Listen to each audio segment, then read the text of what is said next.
Hello बच्चों, let's read the question. The given question here is find two consecutive positive integers sum of whose square is 365. तो यहाँ हमें find करने हैं दो consecutive positive integers. Consecutive means continuous एक के बाद एक आने वाले पॉजिटिव इंटीजर्स. तो एक के बाद एक आने वाले पॉजिटिव इंटीजर्स कैसे होते हैं? जैसे 2 है तो 2 के बाद 3 आएगा, 3 के बाद 4 आएगा. मीन्स उनमें जो डिफरेंस होता है वो 1 का होता है. तो अगर फर्स्ट पॉजिटिव इंटीजर हम ले लें x, तो उसके आगे वाला कौन सा होगा? उसका कंसेक्यूटिव कौन सा होगा? x+1. तो पॉजिटिव इंटीजर्स हम इस तरह से ले सकते हैं ना, x एंड x+1. ओके, तो सबसे पहले हमने सपोज कर लिया let consecutive positive integers are x और नेक्स्ट ले लिया हमने x+1. ओके, अब बोला है इन्होंने कि उनके स्क्वायर्स का जो सम है वो 365 है. तो हम सम ऑफ स्क्वायर्स निकाल लें. सम ऑफ स्क्वायर्स, तो फर्स्ट वाले का स्क्वायर और फिर सेकंड वाले का स्क्वायर और दोनों का सम. तो ये हो गया सम ऑफ स्क्वायर्स. इसमें जो सेकंड टर्म है उसे सॉल्व करने के लिए हम यूज कर सकते हैं formula a plus B whole square का. a plus B whole square होता है a square plus B square plus 2ab. तो ये फॉर्मूला हम अप्लाई कर सकते हैं सेकेंड टर्म को सॉल्व करने के लिए. तो ये कुछ ऐसा हो जाएगा x square, a square means x square, b square means 1 square, तो ये 1 हो जाएगा. फिर 2ab means 2 into x into 1.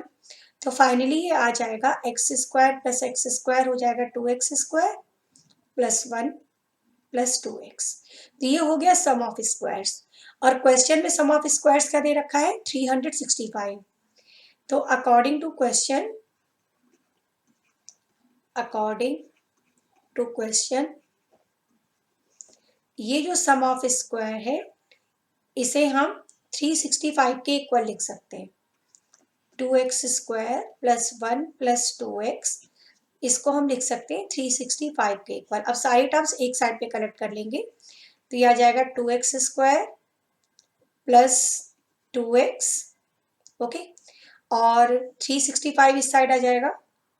तो प्लस 1 माइनस 365, तो ये हो जाएगा माइनस का 364 इक्वल टू 0. 2 कॉमन कर सकते हैं. तो ये हो गया X square plus X minus 182 equal to 0. अब 2 जो है 2 को तो हम 0 से डिवाइड करके राइट हैंड साइड में 0 कर सकते हैं. तो इक्वेशन हमारी बस ये रह गई. अब इस इक्वेशन को हम कैसे सॉल्व करेंगे? इसे हम फैक्टराइज करेंगे by splitting the middle term. Middle term कैसे स्प्लिट होगा?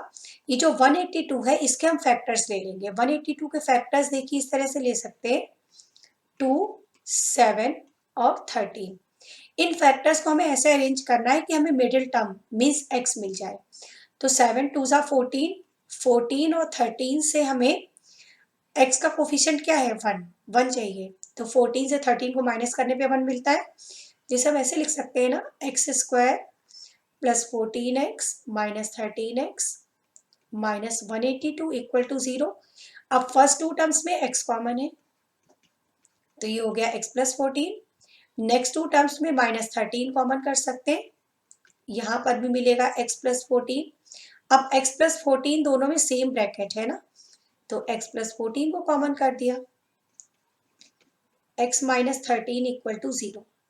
अब 1 बाई 1 ये जो दो फैक्टर्स का प्रोडक्ट 0 है, तो 1 बाई 1 हम दोनों फैक्टर्स को 0 के इक्वेट करेंगे.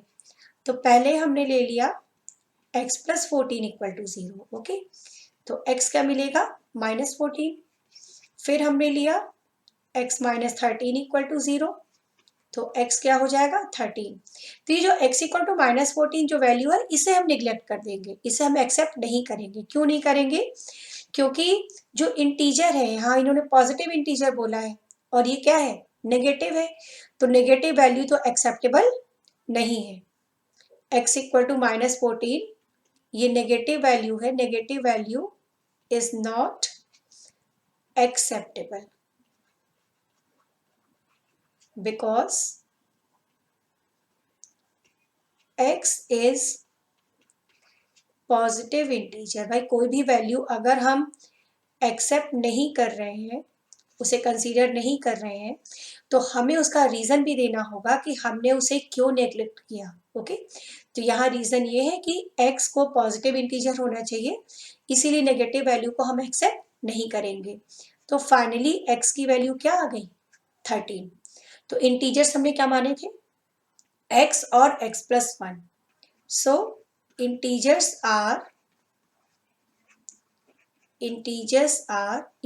फर्स्ट वाला इंटीजर x था, मीन्स 13। सेकेंड इंटीजर x+1 था, मीन्स 13 + 1, सो 14।